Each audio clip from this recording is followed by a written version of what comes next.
Basics 101. This module is here to help you build a clean, professional resume that helps you get noticed. Whether you worked before or just starting out fresh, I'm gonna break down what exactly to include, what not to include, and to have your experiences stand out.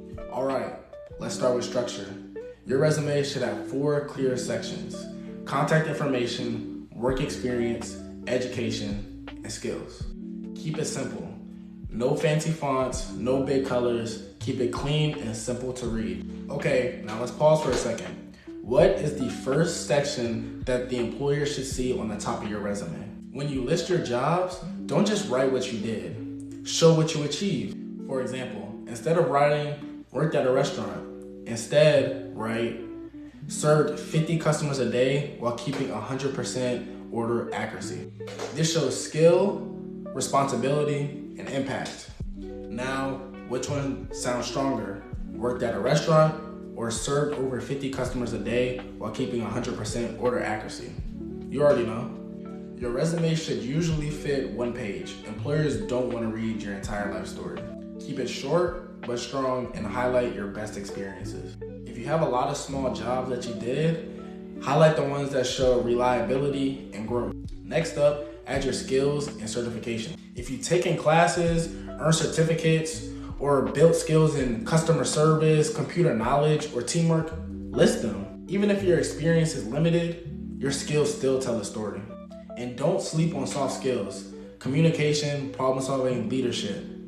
These skills matter more than people might think. And if you have gaps in your work history, don't worry about it. You can always explain it in a positive way.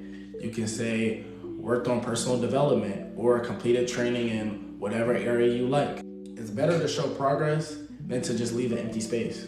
Okay, let's do a quick practice. Think of one job you've had or a task that you completed and try to get it into a strong sentence. Use this formula: action verb plus task plus result. For example, let's say you were a stock associate. You could say you manage inventory to reduce supply waste by 15%. Now try it for yourself. Say it out loud or write it down. Now last thing, make it look good. Use bullet points, 1 consistent font, and proper spacing. Please make sure everything lines up nicely with no spelling errors.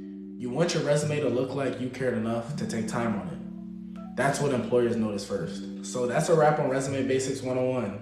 You did it. Keep it short, clean, and neat. Focus on achievements, not just duties. We have a resume builder on our website to help you create your own, plus an example resume that you can reference. You got this. Your experiences matter, and now you know how to show it the right way.